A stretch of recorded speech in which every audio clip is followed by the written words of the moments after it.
네, 맞습니다. 지난주 금요일에 있었던 김건희의 매간매직 사건 재판에서 법원이 김건희 씨에게 징역 7년을 선고했습니다. 피고인 김건희가 수수한 금품은 수십만 원대의 주류에서부터 수백만 원대의 화장품, 금거북이, 수천만 원대의 고가 기금속과 시계, 억 단위의 미술품에 이르기까지 그 종류와 규모가 다양합니다. 그래서 이게 이런 재판들이 보통은 효능감은 안 줬었는데 이번은 확실하게 제대로 된 효능감을 주는 그런 재판이었습니다. 매간매직을 했어요. 뇌물이죠 사실상.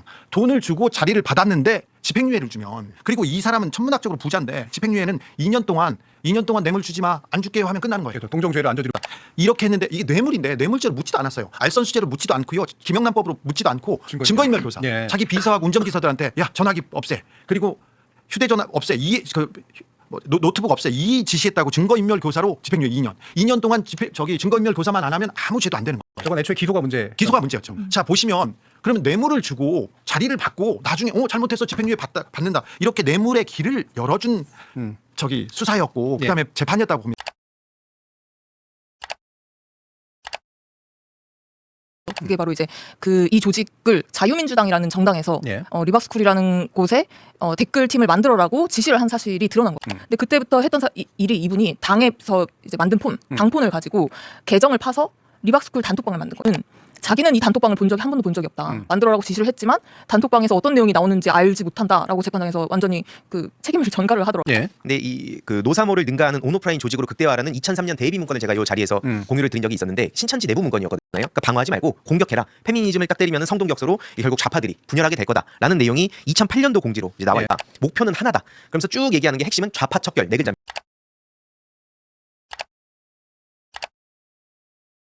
그러면 국민의힘에 입당한 신천지 교인이 6만 5천 명에 달한다는 녹취록에 따르면 이 신천지 2인자였던 고동환 전 총무는 지난 2022년 12월 신천지 관계자와의 통화에서 내일 대통령 쪽에서 저희 쪽에 사람을 보낸다.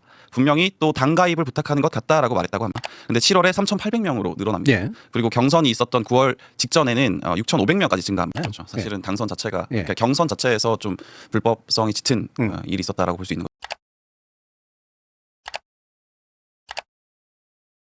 고요.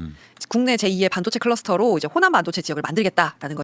근데 제가 볼 때는 이걸 안 하고 그러면 반도체 경기를 어떻게 유지할래? 우리는 정치적으로 가는 거야. 이런 놀이를 할 때 우리는 지금 비상입니다. 비상. 잠재 성장이 떨어지고요. 우리 아이들의 일자리가 없어. 그러니까 걱정하지 마시라. 정말로 거꾸로 천조의 투자가 만들어내는 이 생태계의 변화. 방금 말씀드린 것처럼 소부장, 뭐 데이터 센터주, 여기 이제 전력을 넣어야 되는 친환경주, 직접 건설해야 되는 지금 건설주. 생각한 금액이 있다는 이유로 현대차까지 이렇게 올라간 우리 경제에 그야말로 이제 새로운 엔진이 켜지는 얘기니까 오히려 이 수혜를 입으려고 좀 긍정적으로 보시는 게 맞습니다. 그것이 수도권에만 머무를 이유는 무엇이며 호남으로 가지 못할 이유는 또 무엇이란 말인가? 기후 위기에 대한 무대응, 산업 전환에 대한 무능력, 지역 통합에 대한 무반응 이런 산무의 정치로만 일관해 왔습니다. 보시는 것처럼 거의 뭐 한 15년 이상 애플은 30%대의 영업이익률을 보였고 때. 근데 2007년도 아이폰이 출시되면서 이 영업이익률이 툭툭툭툭 계속 떨어지죠. 그런데 이제 오늘 이제 드리고 싶은 말씀은 뭐냐면 영원한 건 없다는 거예요. 그렇죠. 어떤 기업이고 어떤 산업이. 그래서 애플의 전략은 웨이트하고 기다리고 그냥 바라보는 겁니다. 그런데 저 전략을요. 누가 썼는지 아세요? 여러분? 노키아가 쓴 거예요.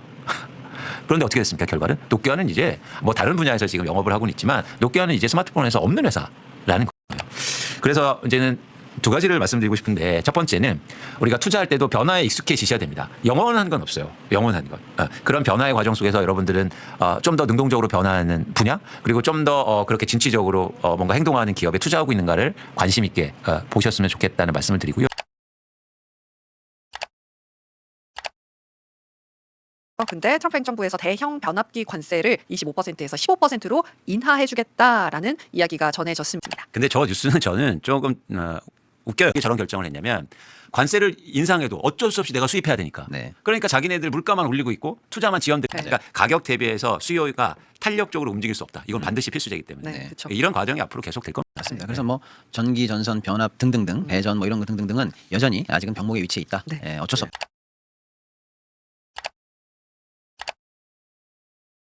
또 다른 하나는 그럼 결국 칩이 만들어지고 지능이 만들어졌을 때 뭐가 돈을 벌까라는 게 중요한데 이게 많은 분들이 생각하듯이 AI가 사람을 대체합니다. 사람을 대체해서 결국 노동자를 대체하게 되는데 우리가 하는 지적 노동들을 대체하게 되는데 옛날에 지난 산업이면 몸의 노동만 대체했다면 지금 지적 노동을 대체해서 사람 자체를 다 대체할 수 있는 시기로 가요. 그러니까 기업은 생산성이 높아져서 자동화로 높아져서 돈을 버는데 그 소비를 하는 시장을 만드는 노동자들은 소득이 줄어서 시장을 형성할 수가 없어요. 네, 그러니까 우리 그 AI 시대 그 선도 국가는 버티는 국가가 선도 국가가 될 가능성은 없어요. 이 큰 충격을 버티고 사회 시스템을 유지하는 국가가 기본적으로 기회를 잡을 수 있을 것 같아요. 이제 글로벌 빅테크를 중심으로 한 민간인 축을 가지고 있고 중국은 오히려 서버레인 AI에 가까운 것 같아요. 국가 중심의 국가 패권주의를 가진 전략의 축을 가지고 있는데 그럼 우리가 이 둘 중에 하나를 따라갈 것이냐?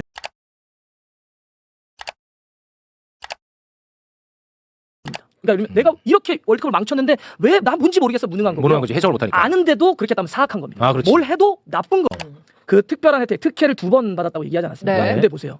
그 특별한 혜택을 2번 받았는데 그 2번의 월드컵이 한국 축구 역사상 월드컵 도전 최악의 1, 2위입니다. 만약에 어떤 기업인이 정치인이 이 정도의 사회적 무리를 일으켜서 막 국민들 다 불편해, 힘들어, 짜증나 그랬으면 저렇게 사과를 하는데 어떻게 하겠습니까? 옷도 잘 차려입고 와서 기본적으로 사과를 크게 하겠죠. 그다음에 정말 죄송하다. 정말 잘하고 싶었지만 많은 것들이 실패였고 실수였다. 이렇게 얘기하지 않겠습니까? 지금도 말이 계속 그런 거야. 뭐 책임지겠다 감독이니까. 여기 뭐 기자들도 많이 고생도 하셨고 뭐 저 한국 축구 잠깐 물러나지 한국 축구는 계속 사랑합니다. 갑니다. 그러면서 일하면서 손을 꽂잖아.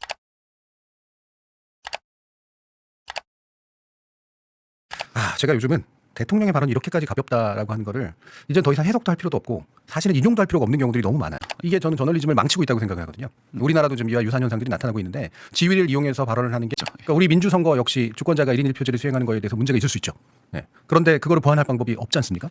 네, 당원 투표제는 그러면 이걸 어떻게 보완할 것인가라는 문제를 고민은 할 수 있으나 정답이 없다면 근본 취지를 일단 긍정하는 게 제일 중요한 가치거든요. 뭔가 꼬리는 길게 넘겨놓고 인정은 되게 안 하는 이런 방식이어서 좀 최악의 그 멘트였다는 생각이.